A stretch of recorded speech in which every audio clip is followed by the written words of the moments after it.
happens. I'm always going to do this stuff because I enjoy it. And maybe retirement will be not doing it for the money. If I look at the example of my father, he's a doctor, he's a dermatologist. He doesn't do it for the money anymore. He does it because he loves taking care of people and helping. So perhaps for me, it'll be the same. You still want to make a little bit of money, but it's not about the money. The money is only there so you can take it seriously.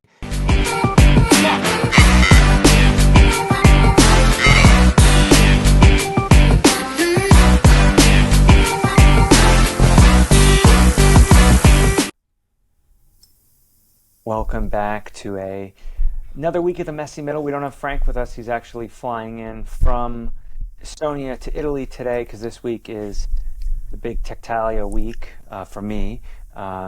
Teddy, wish you were here, but I know you were in the Milan I wish too. Tectalia. So as long as you make one, I think that's all that matters. um, but I think we want to continue our sort of conversations from the last few weeks that we've been talking about Founder 2 and what's next. We covered, Founder 2 new startup, Founder 2 startup studio, Founder 2 investor, and this week we wanted to talk about Founder 2. I don't know if it's Founder 2 retirement or Founder 2 maybe retiring. Maybe it is Founder from retirement. I don't know. You and I are not in the position, Mhm. neither is Frank, where we're going to retire anytime soon. I Absolutely mean, not. I so I think, when we think about this, we look at some of the friends of ours that we know who are in that position. If you remember, we interviewed Sylvain, Frank's Yeah. friend, um, early on in the Messy Middle, and he's retired, quote unquote.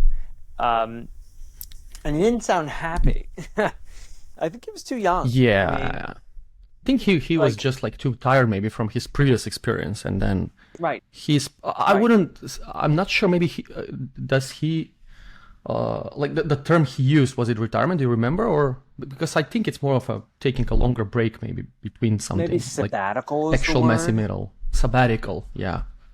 Yeah, but I don't think but he's I retired. don't.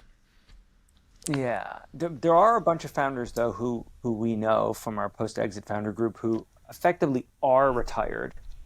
They're driving their kids to school, they're, hanging out with their friends, they have enough capital not to worry about anything, and they don't have any new ideas, nor do they want to start something. So I think that puts you in a Hmm. good position to decide on it. But like anything, if you take an extended sabbatical, retirement, or break as a founder, I think it's really hard to do, and I don't have an understanding of it because I haven't done that. Neither of you, neither of Frank. But I think the angles of where you can look at it is you can do the fire movement, which is you retire early and exit enough to keep a decent lifestyle. Um, so that's like kind of one angle as a founder can do, and that might be an Hmm. exit that's only a couple $1 million or less, but you keep your expenses much lower than matching for your sort of lifestyle. I think the other ones are other than fire. It's also founders who made a crazy amount of money and have exited and have said, look, I just don't want to actively run a company anymore. And then the third option could be founder who's just retiring from starting companies and is not doing investing, is not doing education, is not doing anything in that realm, is doing something totally different, maybe like nonprofits. I don't think any of us are talking about post-exit founders that retire and do nothing else for the rest of their lives.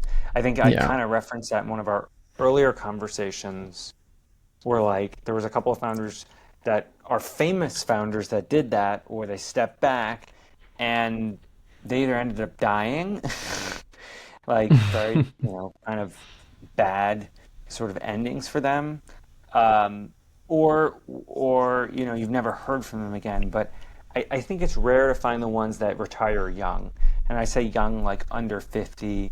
You know, most of us want to keep going. So I think contextually, Yeah. and you can let me know if I'm right or wrong in this, founder to retirement, it's just not a, it's not something on our end that we like to discuss. Number one, because we like to work and we're all pretty young. Frank's 45, you and me, we're in our mid 30s. We still have a lot in us. But I think if you are a Absolutely. post-exit founder that's in the messy middle and you really want to take time off and you're like, screw it, I want to take years off, go and do it. Um, but you got to do it in somewhere where you can afford to do it if you're going to do that. So, um, and I think it's similar to this idea of taking a year off, but this is not just taking a year off. This would be taking an extreme amount of time off. Yeah, I think at this stage, at this age specifically, makes more sense to take some time off for sure. And maybe when you think about people in their mid 60s, I think it's Hmm. probably around the world where they have like pension funds where people Well, can and mandatory retire. retirement. Yeah, like they, when I think about those people, I think at that age you may want to consider that depending on what your career, what you did throughout your career. But then you look at people that are in their 80s and 90s and they still They're run still their working. businesses. Well, So I mean, yeah, Joe I don't know. Biden's From still this president and perspective, he's 81. yeah, So, yeah, and absolutely. Or Warren Buffett or other people that are famous. yeah, But again, Carl I don't Icahn. know. Like from this perspective, that sounds like very far away.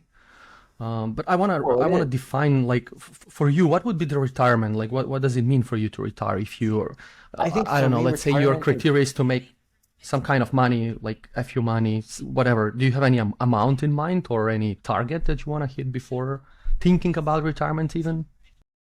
I think it's financial freedom. So, and it's not worrying about which business I need to start next and just enjoying it. And people say, well, you can do that right now. Well, yes, I can enjoy myself and do that, but I'm actively focused on creating my next big thing to provide for true financial freedom. So I think where retirement from entrepreneurship comes, I'm never going to retire. I don't know. It's like, I don't see it happening the way, retirement happens. I'm always going to do this stuff because I enjoy it. And maybe retirement will be not doing it for the money. If I look at the example of my father, he's a doctor, he's a dermatologist. He doesn't do it for the money anymore. He does it because he loves taking care of people and helping. So perhaps for me, it'll be the same. You still want to make a little bit of money, but it's not about the money. The money is only there so you can take it seriously. But, you really want to actually give back. And I don't think it's necessarily like an age. It's more of when you feel like you've done it and you've made it. I'm not sure how it is here, but like in Macedonia, for example, retirement is celebrated when you hit your age and when you Yeah. need to retire. But again, I'm talking about people who spend their life working for another company, government, whatever, and then when it's time for them to actually officially retire, it's a big deal. Oh, it's a big deal. While in It's the absolutely. entrepreneurship circles, I think it's a little bit different. Yeah. It's just because we don't have a definition of what retirement looks as an entrepreneur because you're always supposed to be working according to the American culture of entrepreneurship. But I think people definitely celebrate retirement in America. All of my family and friends that aren't, you know, that aren't entrepreneurs, or maybe they are professionals, but they're not professionals in the sense that have a pension. They look forward to retiring. They're working for somebody else. They want to be over with it. They want to spend time with their grandkids. I think that's the cool thing with entrepreneurship. If it works, you can do mini retirements. You can Yeah. pick and choose. It's not like a 65 or 70 when you hit that retirement age. Pilots have mandatory retirement. They can't fly anymore. So I Yeah. think in the U.S. it definitely is celebrated, but it's also people say, well, what are you going to do? Go and die? I think you have to keep yourself busy no matter what. Um, that's in retirement, that's an early age, that's really any time in life. If you are somebody that, you know, likes to be a self-starter.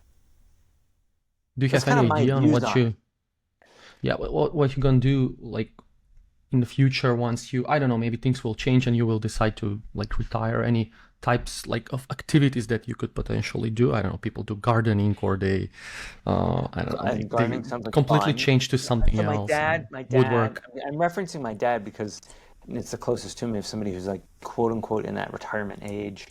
He does a lot of improv. He acts. Very He, cool. yeah, he just did this little short play. He does a lot of volunteer work. He's on the board of an organization that's a nonprofit called the Florida Policy Institute. So I think it'd be cool to do those type of things. Like for me, I love to travel. I love to meet people. So like put on events and travel. There's got to be some sort of exercise and physical element to it. I mean, he goes to the gym 5 days a Mm. week.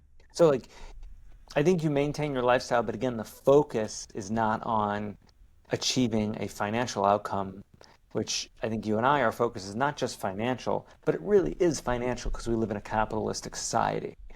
So, yeah, you do well, do good, you have a great product for your customers, and you create something that's meaningful in the world, you should be rewarded if you've priced it properly.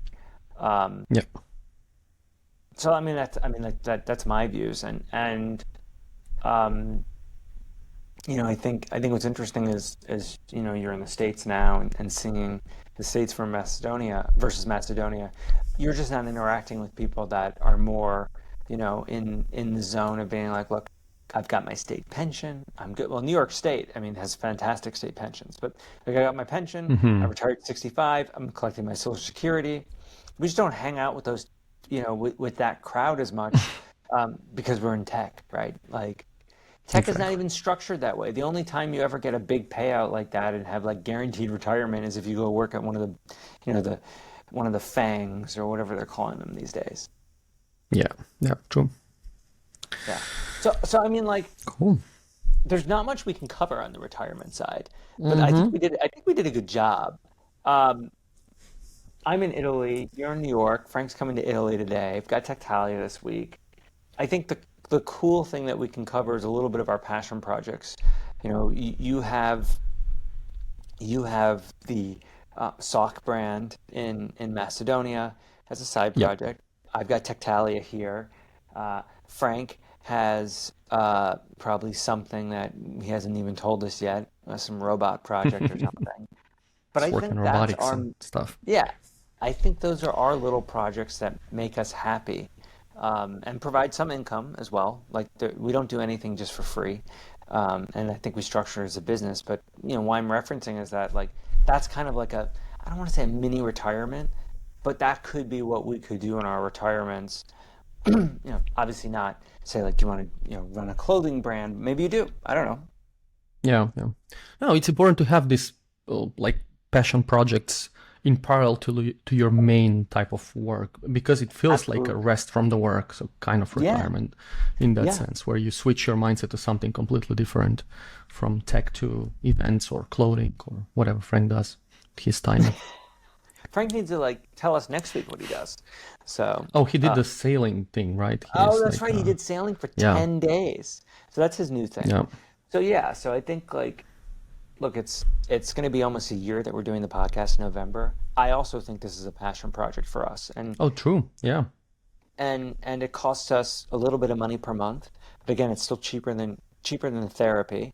And I think it's well worth the investment of our time and some capital to do this, even if our audience is tiny, you know. I think Um, we're doing it still for us. We have not oh yeah, really uh, gone beyond this phase of what the audience think. We often ask people for suggestions, but it's just it's us just talking mostly us. about ourselves and what we know and how we feel about this messy middle thing. Which I think the three of us are getting closer and closer out of the messy middle. So it'd be really cool to see what Yeah, the episodes look like once we figure out how to get out of the messiness. Yeah. So do you have a exactly. quote for this week? Um, Not really.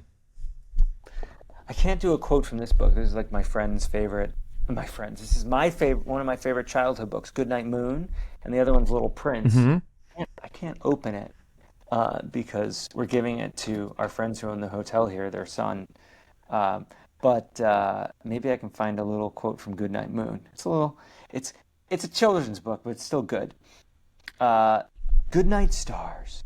Good night, air. Good night, noises I think we can have everywhere. an episode on what founders are reading when they're in the messy middle or consuming in terms of like podcasts and other materials to feed their brain. So I did the quote. So it should upload with my slow internet. But I said, "Good night, stars. Good night, air. Good night, noises everywhere." So until next week, which will have better internet. I Bye. apologize.